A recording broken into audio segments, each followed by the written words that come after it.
Shalom. Saya bersyukur kepada Tuhan Yesus, Gembala Agung kita, dan juga saya terima kasih kepada Pak John, Mega, dan Ibu sebagai Gembala Jemaat Saudara dan Yoel dan Ibu ya. Berapa banyak saudara di sini saya sudah kenal, beberapa belum kenal. Tapi saya senang sekali teman-teman dari GPI bisa kita sama-sama bertatap muka. Kalau dari Manado saya kangen dengan Om Benny ya. Kendari belum pernah saya ke sana. Dan beberapa mungkin yang nanti kita habis ini bisa berbincang-bincang. Boleh lambaikan tangan? Dan kasih senyum kepada kanan kiri dan bilang saya senang duduk di samping kamu. Oke. Saya dengar kita sedang ada GPI berdoa ya. Puji Tuhan, saya ingin kita baca di dalam Yakobus pasal 5. Ayat 15 sampai kepada ayat yang ke-18. Yakobus 5 ayat 15 sampai ayat ke-18. Semoga ini direkam. Direkam? Oke. Mari kita baca sama-sama 2, 3. Dan doa yang lahir dari iman akan menyelamatkan orang sakit itu dan Tuhan akan membangunkan dia. Dan jika ia telah berbuat dosa, maka dosanya itu akan diampuni. Karena itu, hendaklah kamu saling mengaku dosamu dan saling mendoakan, supaya kamu sembuh. Doa orang yang benar, bila dengan yakin didoakan, sangat besar, sangat. Ayat 17 lebih keras suaranya. Elia manusia luar biasa atau biasa? Saya agak tersinggung oleh Yoel tadi. Saya disebut luar biasa. Elia saja orang, siapa orang biasa di sini angkat tangan. Sudah orang biasa? Nanti Elia turun lagi kalau Anda ngaku orang luar biasa. Elia adalah manusia sama. Amin. Dan ia telah bersungguh-sungguh supaya hujan jangan turun. Dan hujan pun tidak turun di bumi. Selama 3 tahun dan 6 bulan. Lalu ia berdoa pula dan langit menurunkan hujan dan bumi pun mengeluarkan buahnya. Yakobus ini sebenarnya memerlukan keberanian luar biasa buat nulis ini. Karena buat orang Yahudi, Elia itu memang luar biasa. Musa luar biasa. Mereka mengagumi 2 tokoh ini. Nekat juga nih si Yakobus. Tapi dia menulis bukan sembarangan. Dia menulis karena pimpinan Roh Kudus. Amin. Kenapa? Karena ada salah di dalam perspektif kita. Kalau seseorang dipakai Tuhan, berpikir bahwa dia luar biasa. Makanya Yakobus mau bilang, yang luar biasa cuma satu, yaitu Tuhan. Yang bekerja di dalam segala hal. Siapa orang luar biasa di sini? Kita semua orang? Berapa banyak orang biasa katakan saya? Amin. Maka kita bisa mengalami yang seperti Elia alami. Kuncinya adalah katanya doa yang lahir dari iman.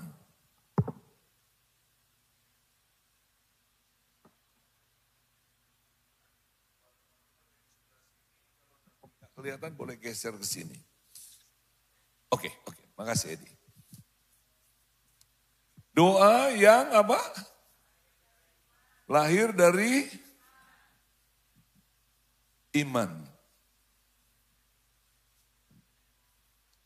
Saudara, Elia orang biasa, kita juga biasa. Tapi kita punya Allah yang luar biasa. Bagaimana kita orang biasa bisa dipakai Tuhan atau bekerja di dalam anugerah Tuhan supaya melakukan hal-hal yang luar biasa. Syaratnya sederhana, memang perlu doa. Tetapi doa yang bagaimana? Karena doa ada yang Yakobus 4 katakan, Doa yang lahir dari hawa nafsu. Doa yang lahir dari ketakutan. Doa yang lahir dari kekhawatiran. Doa yang lahir dari kekhawatiran itu bukan doa yang lahir dari iman. Doa yang lahir dari ketakutan itu bukan doa yang lahir dari iman. Bedanya di mana? Nanti sebentar kita akan tunjukkan. Tetapi jikalau saudara dan saya mengerti apa artinya doa yang lahir dari iman, maka segala yang Tuhan rencanakan dan Tuhan mau genapi akan terjadi di dalam saudara. Kenapa banyak doa kita tidak dijawab, kata Yakobus pasal 4. Karena doamu, doa yang salah. Doa yang lahir dari keinginanmu. Doa yang lahir dari kekhawatiran. Paling mudah kita ini melihat orang yang berdoa dalam ketakutan itu di pesawat. Apalagi pesawatnya lagi goyang. Mudah untuk membedakan yang karismatik dan tidak. Yang pentakosta dan tidak. Yang Pentakosta langsung darah Yesus, darah Yesus. Sambil dia berbahasa lidah. Lebih baik sih daripada dia teriak-teriak. Tapi saya suka geli ngeliatinnya. Kenapa? Dia berdoa bukan lahir dari iman. Dia doa karena takut pesawatnya jatuh. Ada yang bilang amin. Saya nggak tanya saudara melakukan itu atau tidak. Tapi seandainya begitu kemarin, besok jangan lagi. Loh, kalau Kasang gimana? Saya cuma senyum-senyum kalau pesawat goyang. Gak usah repot. Tuhan, kirim malaikatmu, pegang kanan, pegang kiri. Tuhan diatur-atur. Gak usah. Saya cuma senyum. Tuhan, kalau Tuhan kehendaki aku tiba, pasti tiba. Tapi kalau kehendak Tuhan aku mesti selesai di sini pakai goyang-goyang dulu. Cuma permohonanku jatuhnya jangan terlalu hancur.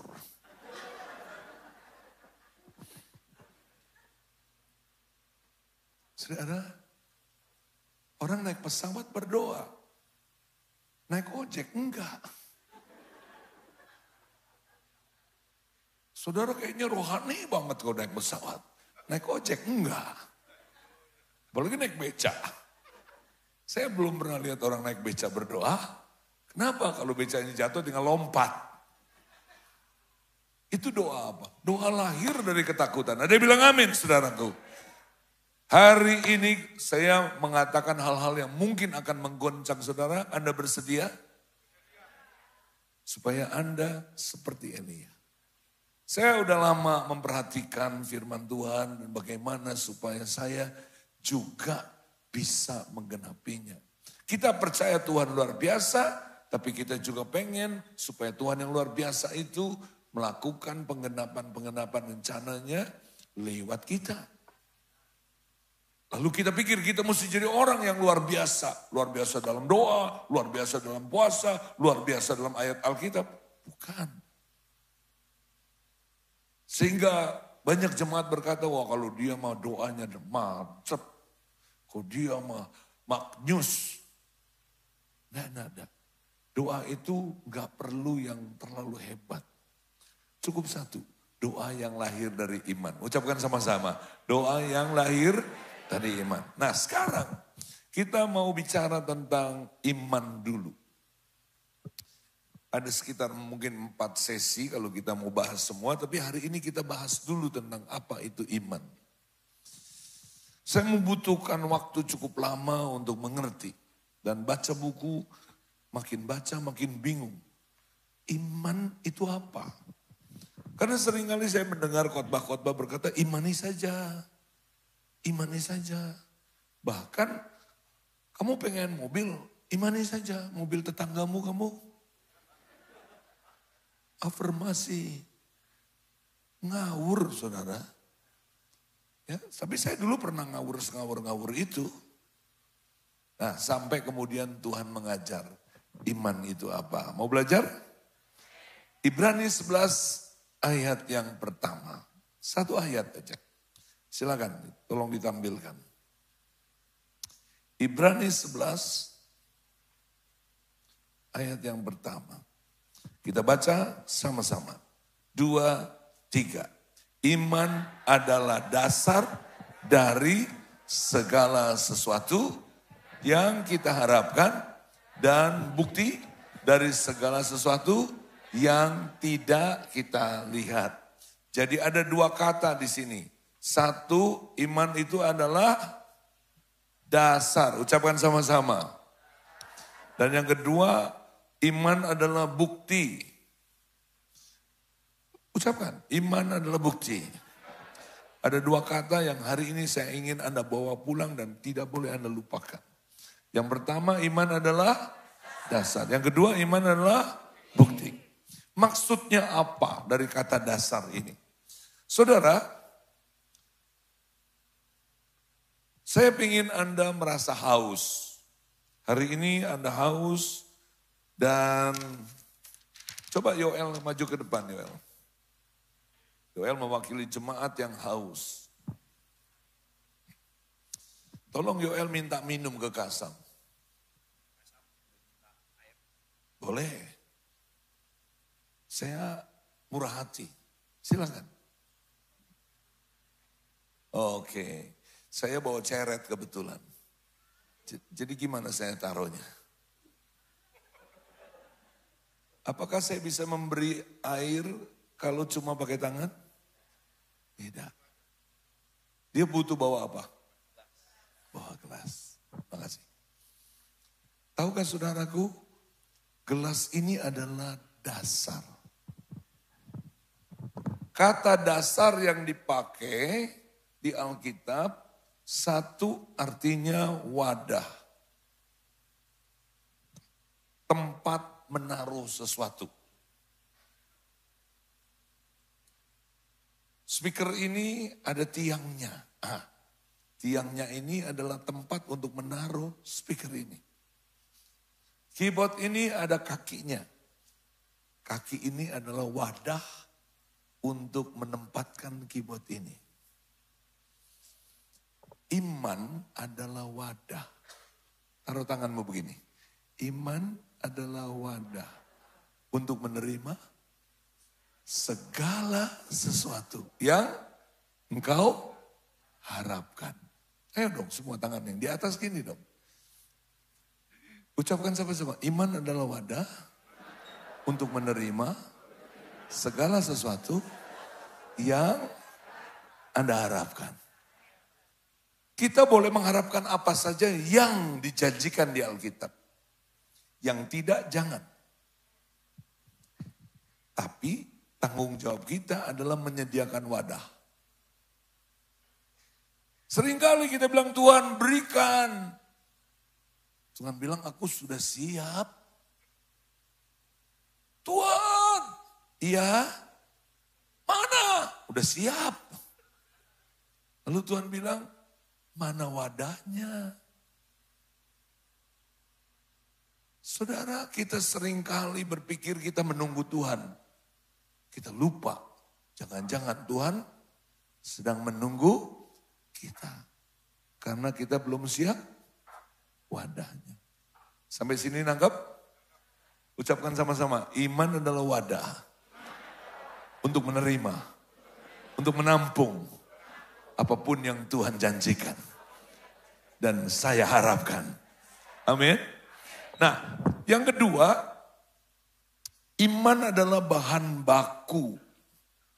Ya, jadi ini sama maknanya sebenarnya, tapi menarik. Faith is the ingredients of things that you hope for. Iman adalah bahan baku. Apapun yang Anda inginkan butuh bahan baku. Berapa banyak yang bisa bikin kue di sini? Kalau saya pengen bikin kue bolu sederhana butuh bahan baku apa? Tepung, gula, telur, mentega. Kasih coklat sedikit mungkin akan lebih bagus. Dan suatu hari istri saya bilang, Pak, tolong nanti pulang kerja mampir ke toko, ya beli bahan, Tahu-tahu HP-nya baterainya habis. Saya nggak bisa menghubungi, lalu daripada nggak bawa apa-apa, saya mampir ke toko bahan bangunan. Karena saya ingat baterai, kamar mandi bocor. Lalu saya beli semen dan pasir. Jadi kue enggak? Kenapa? Bahan baku enggak cocok. Saudara, tahukah Anda seringkali kita enggak ngalami apa-apa? Kenapa? Karena Anda enggak punya bahan bakunya. Bukan tanggung jawab Tuhan loh untuk Anda mempersiapkan bahan baku. Ucapkan sama-sama, iman adalah, tangannya begini, wadah. Iman adalah bahan baku. Saudara, apa yang Anda inginkan? Kesucian, sukacita, damai sejahtera, hikmat, segalanya Tuhan mau kasih. Ada yang bilang amin? Tapi ada tapinya. Siapa yang harus siapkan bahan baku? Saudara dan saya. Lalu apa sih yang disebut bahan baku ini dan wadah ini? Bagaimana kita mengumpulkannya? Nah disinilah kita perlu kembali baca Alkitab. Silakan baca Roma 10 ayat 17. Roma 10 ayat 17. Tolong ditampilkan. Yoel bisa baca? Atau seseorang bisa baca? Ya. Jadi, iman timbul dari pendengaran dan pendengaran oleh firman Kristus. Saya senang nih kalau di GPI bisa suruh orang baca ayat. Di gereja lain nggak bisa, saudara. Saya sebenarnya termasuk keluaran GPI, tapi lewat jalan samping. Mungkin Anda nggak ngerti ya. Jadi waktu Pak John, waktu di kelas 1 atau kelas 2 ya, saya sering ke Seapin, saudaraku ya. Jadi saya murid Seapin dari jalur samping namanya. Saudara, baca sama-sama. Iman timbul dari pendengaran. Dan pendengaran, jadi iman bisa dapat dari mana? Hanya dengan proses ini. Yaitu pendengaran akan firman Kristus. Iman tidak bisa muncul dari laut. Iman tidak bisa muncul tahu-tahu dari langit. Iman tidak bisa muncul karena Anda ditumpangin tangan, tolong dong om pindahin iman Bapak ke iman saya. Emangnya baterai. Gak bisa. Iman harus prosesnya dari yang kita baca tadi. Yaitu pendengaran akan firman Kristus. Jadi saudara, bahan bakunya ini adalah firman. Firman siapa? Firman Kristus. Nah, untuk bisa kita mengerti, saya menjelaskan kepada Anda sebuah pengalaman. Pengalamannya adalah ketika umur 20-an saya kena TBC tulang di sebelah sini. TBC tulang itu gak batuk-batuk, tapi terekam oleh ronsen karena ada beberapa gejala ketika saya dites kok ada TBC-nya. Namanya di Indonesia TBC itu udah jadi penyakit rutin, penyakit rame-rame. Saya masih kuliah, cari uang sendiri, juga pelayanan, merintis pelayanan remaja. Lalu dokter berkata, supaya sembuh kamu mesti konsumsi obat 1 tahun. Berapa lama? Dan kalau kamu lupa konsumsi, maka yang sudah kamu konsumsi itu dianggap batal.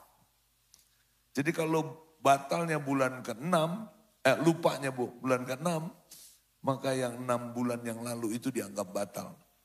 Minum obatnya maju lagi 6 bulan. Coba terka, saya lebih banyak ingatnya atau lupanya? Wah, rupanya kita sama ya. Jadi setiap kali lupa saya mesti nambah. Waduh, saya cari uangnya susah, suka lupa juga. Lalu saya bilang sama Tuhan, Tuhan, aku minta mujizat. Boleh enggak? Boleh. Aku minta disembuhkan, boleh enggak? Boleh. Kepada hamba Tuhan mana saya perlu datang untuk minta didoakan. Tuhan bilang kesembuhan itu ada di dalam aku. Ada yang bilang amin? Tuhan bisa pakai hamba Tuhan. Tapi jangan lupa kesembuhan bukan dari hamba Tuhan. Kesembuhan datang dari Tuhan. Lalu saya bilang, oke, kalau gitu apa yang saya perlu lakukan? Renungkan firman-Ku. Ucapkan sama-sama apa? Renungkan firman-Ku. Kitab Mazmur 1 berkata, coba buka sama-sama. Berbahagialah engkau yang merenungkan Taurat Tuhan sebulan sekali. Oh salah baca saya. Seminggu sekali. Renungkan firman Tuhan kalau kepepet. Oh enggak. Siang, malam.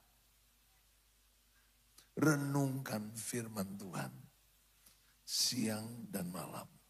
Maka engkau akan seperti pohon yang tumbuh di tepi air. Yang akan berbuah pada musimnya dan engkau tidak pernah menjadi kering. Mazmur ini, Daud ini tahu rahasia Tuhan. Merenungkan. Banyak orang Kristen termasuk saya, rajin baca. Bahkan kita pikir baca itu mesti lama, 1 jam, setengah jam. Bukan bacanya yang lama, renungkannya yang mesti lama. Kalau Anda sudah baca, lalu taruh di Alkitab, lalu Anda sepanjang hari tidak merenungkan, itu nggak ada gunanya, saudara. Atau sedikit gunanya. Yang diperlukan kita mengumpulkan bahan baku, renungkan firman Tuhan. Berapa banyak? Siang dan malam. Jadi saya mulai membuka Alkitab. Wih, Tuhan bisa membuat orang buta tercelik. Baca Alkitab itu satu perikop nggak ada 10 menit, saudaraku. Saya udah baca. Saya pergi ke kampus. Sepanjang perjalanan di motor, saya geleng-geleng kepala sambil mengagumi, berdecap. Luar biasa ya, Yesusku itu. Orang buta diludahin sembuh ya. Kalau saya ludahin orang buta, kelilipan makin rusak matanya. Tapi Tuhan Yesus luar biasa. Haleluya. Sepanjang jalan. Lagi kuliah dengerin, perhatikan. Selesai kuliah di jalan, renungkan lagi firman Tuhan. Besok, baca lagi. Wanita berdarah sembuh. Renungkan. Besok orang kusta sembuh. Renungkan. Besok orang mati bangkit. Ini luar biasa ini. Tiap hari saya renungkan. Sampai saya lupa kalau saya sakit. Satu kali saya mau nikah. Mama saya bilang, TBC-mu sudah sembuh atau belum? Saya baru ingat. Saya bilang tunggu dulu. Kok saya lupa? Enggak sengaja. Lalu saya pergi ke dokter. Dokter bilang kamu pindah dokter. Saya nggak berani ngomong saya lupa. Enggak. Kamu konsumsi obat? Enggak. Kamu cari mati? Enggak. Periksa. Di ronsen, di tes. Zaman dulu kalau ngeronsen tuh nggak hari itu juga, tunggu beberapa hari baru keluar hasilnya. Tahun 83. Setelah saya ketemu lagi dokter dengan hasil ronsen dan tes, dokter bilang penyakit tidak ditemukan. Apa yang terjadi? Yang terjadi adalah firman Tuhan saya renungkan dan dia jadi wadah. Firman Tuhan saya renungkan, dia jadi bahan baku. Firman Tuhan saya renungkan, dia jadi iman. Dan saya bisa menerima apapun yang saya harapkan sejauh itu dijanjikan. Dan Tuhan memberikan. Amin. Angkat tanganmu. Firman Tuhan saya renungkan, taruh di sini. Maka akan jadi wadah. Firman Tuhan aku renungkan akan jadi bahan baku. Saudara, tahukah Anda ini adalah alat pencernaan. Tapi bukan makanan yang kita konsumsi dari sini, dari mulut.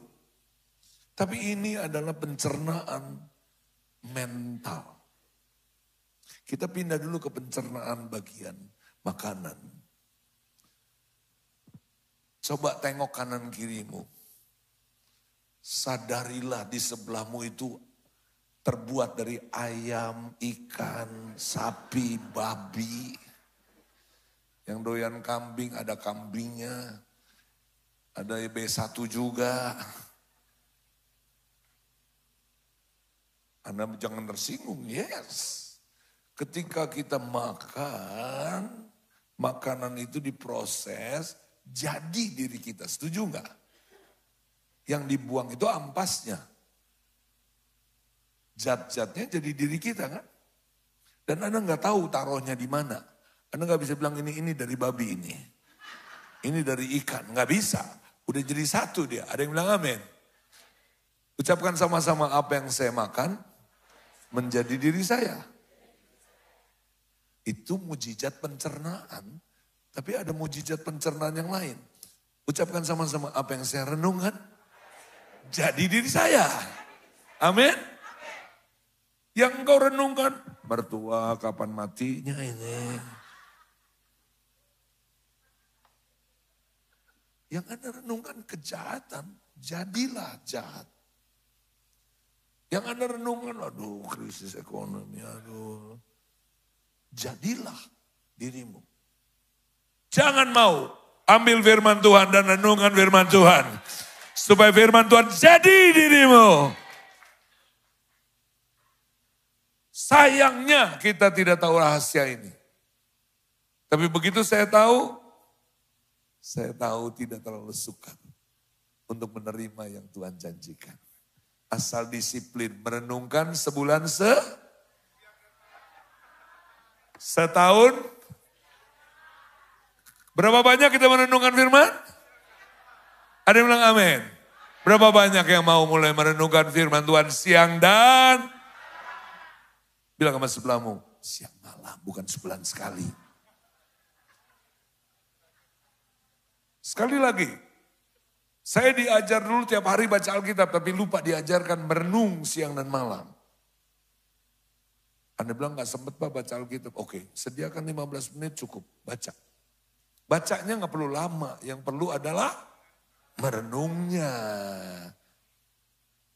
Sepanjang hari, siang dan malam. Sehingga terbentuklah wadah. Saudara, sekarang kita lihat bagaimana itu bukti. Tadi dasar, sekarang kita bahas tentang apa itu bukti. Di sini ada yang punya showroom mobil enggak? Ngaku enggak apa-apa, saya bukan petugas pajak. Oke, enggak ada. Siapa yang pernah beli mobil? Saya bukan petugas pajak, silakan angkat tangan. Pernah. Mobil baru? Pernah. Kalau Anda datang bawa duit cash, beli mobil baru, Anda pulang bawa apa? Kalau Anda pulang bawa mobil itu mobil second. Kalau mobil baru nggak mungkin Anda bawa mobil. Atau Anda belum pernah beli mobil, mungkin beli sepeda itu. Atau beli minuman botol. Kalau Anda beli mobil baru, Yoel bawa pulang apa? Kwitansi. Kwitansi itu adalah tanda bukti pembayaran. Boleh saya buang? Boleh saya sobek? Kenapa? Ini mobil ini. Bukan cuma bukti loh, ini mobil. Boleh nggak saya pulang bilang sama anak-anak, papa udah punya mobil? Boleh nggak? Anak-anak bilang, mana mobilnya? Ini. Loh, bohong nggak?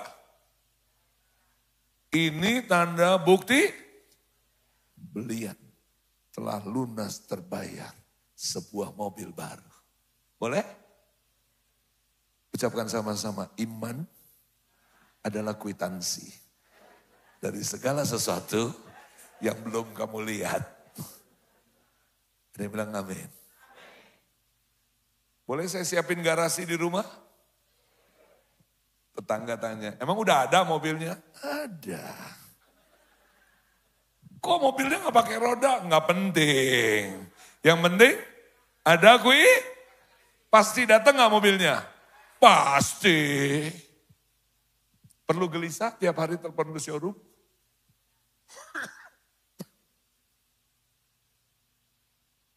Tiap hari Anda telepon ke showroom. Pak, kok mobil belum datang? Kata showroom, ketahuan. Belum pernah beli mobil.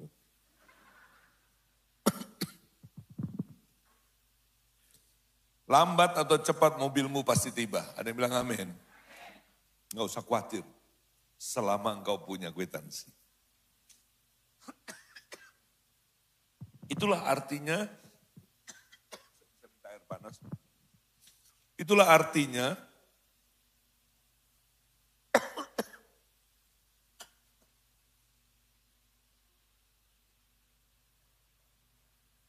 Jangan ada yang di dalam hatimu bilang, faktor U ya.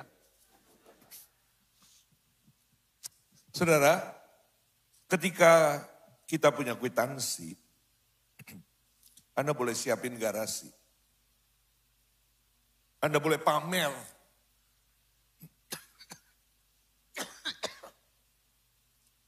Anda boleh ucapkan pengakuanmu. Anda boleh ucapkan apa saja tentang mobil yang Anda sudah beli. Memang mobilnya belum datang. Mobilnya belum terlihat. Tapi engkau sudah punya kwitansi. Itulah artinya iman. Kalau saya nggak bawa mobil, nggak punya duit pula, datang ke showroom mobil, lihat-lihat, nggak bayar, bawa pulang brosur. Boleh saya bilang sama anak, papa sudah punya mobil, boleh? Nggak boleh, itu penipuan. Oh iman, bukan penipuan.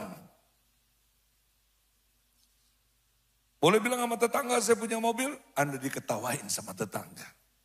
Karena yang Anda perlihatkan itu bukan kwitansi, tapi promosi. Bilang sama sebelahnya, promosi. Bukan kwitansi. Sampai kapan juga mobil nggak datang. Setuju? Bedanya apa promosi sama kwitansi? Di sini, angkat Alkitab Anda. Ucapkan sama-sama. Ini baru promosi. Janji Tuhan itu baru promosi. Harus direnungkan. Supaya jadi kwitansi. Anda gak usah bayar pakai duit. Anda cuma bayar pakai, makasih ya. Anda bayar pakai merenungkan. Saya kalau batuk minum air panas kok inget Om Beni Lakau nih ya. Saya belum pernah ketemu lagi setelah puluhan tahun dan beliau sudah berpulang ya. Saudara, rupanya yang saya lakukan merenungkan firman Tuhan itu saya punya kwitansi. Jadi kesembuhan itu tinggal Saya terima karena saya sudah punya kwitansi. Nah, doa yang lahir dari iman, doa itu harus keluar dari iman. Nah, kalau Anda belum kumpulkan bahan baku tapi Anda berdoa, itu namanya ngawur. Berisik itu. Suara gaduh itu. Anda perlu merenungkan firman. Supaya firman itu jadi kwitansi. Supaya firman itu jadi wadah. Tapi Anda perlu renungkan firman Tuhan bahan baku yang tepat. Karena saya butuhnya adalah kesembuhan, saya merenungkan pekerjaan Tuhan Yesus dalam kesembuhan. Coba waktu saya renungkan perpuluhan terus. Enggak sembuh. Kalau saya butuh sukacita, saya cari ayat-ayat janji Tuhan tentang sukacita. Saya renung. Waktu saya mau membangun gedung, saya baca bagaimana Musa membangun tabernakel. Saya baca bagaimana Nuh membangun Batra. Saya baca bagaimana Nehemia, Ezra. Saya baca bagaimana Daud dan Sulaiman membangun bait Allah. Saya baca. Saya baca bagaimana Allah menciptakan langit dan bumi.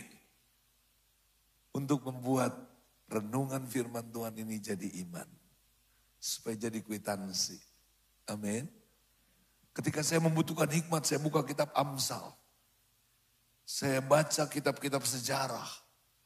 Saya baca ayat-ayat firman Tuhan untuk mengumpulkan bahan baku yang tepat. Supaya bahan baku ini menjadi iman. Bahan baku ini jadi kwitansi. Bahan baku ini jadi wadah. Apapun yang ditulis di Alkitab ini tidak akan jadi apa-apa sebelum Anda renungkan. Ada yang bilang amin? Angkat tanganmu. Ucapkan sama-sama saya mau mengumpulkan bahan baku. Dengan merenungkan. Berapa banyak? Setahun sekali cukuplah. Berapa banyak? Siang dan malam. Supaya apa? Anda punya wadah. Anda punya Anda punya bahan untuk menerima apapun yang Anda harapkan. Dan menerima apapun yang Anda belum lihat. Karena Anda sudah pegang kwitansi. Amin. Tuhan berkati. Saya serahkan.